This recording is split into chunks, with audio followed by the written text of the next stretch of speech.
Hello বন্ধুরা, নমস্কার সবাইকে। আজকে নিয়ে এসেছি তোমাদের সঙ্গে সম্পূর্ণ নিরামিষ একটা সজনে ডাঁটার দারুণ মজার রেসিপি। যদি এই গরমকালে এই টাইমে সজনে ডাঁটার এই রেসিপিটা না খেয়ে থাকো, তাহলে একবার রেসিপিটা দেখে প্লিজ চটজলদি বানিয়ে নাও, দেখবে সবাই চেটে পুটে খাবে। যারা সজনে ডাঁটা খায় না তাদেরও ভালো লাগবে। চলো রেসিপিটা শেয়ার করছি। এই জন্য সর্বপ্রথমে কড়াই গরম করতে বসিয়ে দিয়ে তাতে দিয়ে দিলাম 2 চামচ সর্ষের তেল। হ্যাঁ, অবশ্যই সর্ষের তেলে করবে, তাহলেই ফ্লেভারটা আসবে ভালো। তেলটা গরম হতে ফোড়নে দিয়ে দিলাম 1 চামচ, আমি ছোটো চামচের 1 চামচ 5 ফোড়ন। আর তার সঙ্গে দিয়ে দেবো সামান্য একটু পিঞ্চ অফ চিনি। চিনিটা কিন্তু অপশনাল, বাট দিলে ফ্লেভারটা, রান্নার ফ্লেভারটা বজায় থাকে ভালো মতনই। বেশ ভালো নুন ঝাল মিষ্টিটা সমানভাবে থাকবে। এরপরে দিয়ে দিলাম এখানে লম্বা লম্বা একটু মোটা করে কাট করেছি আলুটা একটু মোটা করে কাট করার জন্যে আলুটা কিন্তু বেশি ঘেঁটে যাবে না। আলুটাকে 2 মিনিটের জন্য একটু মিডিয়াম হাই ফ্লেমে ভালো করে ভেজে নিচ্ছি। আমি কিন্তু এখনও কোনো ড্রাই স্পাইসেস ব্যবহার করি না, আলুটা প্লেনভাবেই ভেজে ফেলছি। 2-3 মিনিট পরে দেখো আলুটার কালারটা চেঞ্জ হয়ে গেছে, দেখে বোঝা যাচ্ছে আলুটা ভাজা হয়ে গেছে। এই সময় দিয়ে দিচ্ছি আমরা এখানে সজনে ডাঁটা কিন্তু ভাপাইনি, কাঁচা সজনে ডাঁটাটাই রয়েছে। এরপরে সজনে ডাঁটা দিয়ে আলুর সঙ্গে ভালো করে মিক্স করে নিচ্ছি। 2 মিনিটের জন্য সজনে ডাঁটাটাকেও একটু হালকা সটে করে নিচ্ছি।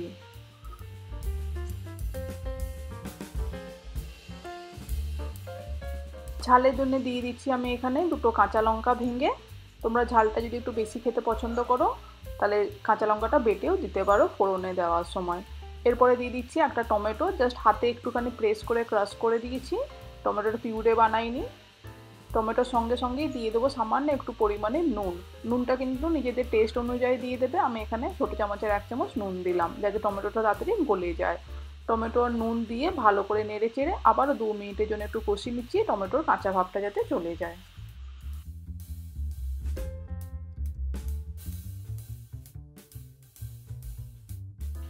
এবারে দিয়ে দিচ্ছি আমি এখানে 2 চামচ পোস্তটা আমি মিক্সার গ্রাইন্ডারে একটু সামান্য জল দিয়ে বেটেছি, সেইটাই দিয়ে দিলাম এখানে। আর মিক্সার গ্রাইন্ডারটা ধুয়েও সামান্য একটু জল দিয়ে দেবো। এরপরে কিন্তু এটাকে ভালো করে কষাতে হবে, যাতে পোস্তর কাঁচা গন্ধটা পুরোপুরি চলে যায় এখান থেকে। আমি এটা 2 থেকে 3 মিনিট মিডিয়াম হাই ফ্লেমে ভালো করে একটু কষিয়ে নেব।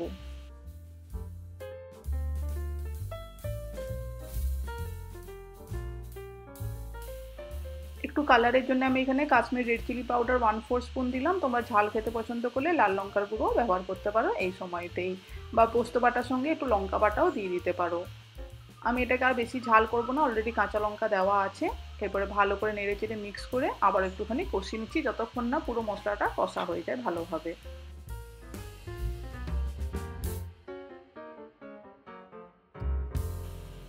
2-3 মিনিট পরে দেখো মশলাটা থেকে অয়েল রিলিজ করে এসছে, খুব ভালোভাবে কষে গেছে, দেখে বোঝা যাচ্ছে।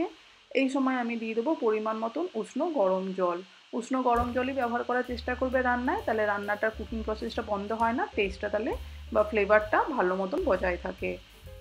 আমি এখানে 1 কাপ ভর্তি করে উষ্ণ গরম জল দিয়ে এবারে এটাকে ঢাকা দিয়ে দেবো, মিক্স করে নেবো, দিয়ে এটাকে একটা ঢাকা দিয়ে দেবো যতক্ষণ না ভালো করে আলু আর সজনে ডাঁটাটা সেদ্ধ হয়ে যাচ্ছে।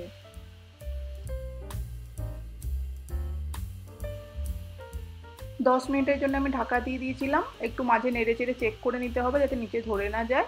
10 মিনিট পরে ফেরত এলাম, দেখো এখানে দেখে বোঝা যাচ্ছে আলু সজনে ডাঁটা সেদ্ধ হয়ে গেছে, স্প্যাচুলার সাহায্যে কাট করে দেখে নিয়েছি আমি। আর এখানে কিন্তু গ্রেভিটাও আমাদের ড্রাই হয়ে গেছে, এরকমই গা মাখাই রাখবো। গ্যাসের ফ্লেমটা অফ করে উপর থেকে অবশ্যই দিয়ে দিতে হবে, সেটা হচ্ছে 1 চামচ সর্ষের তেল।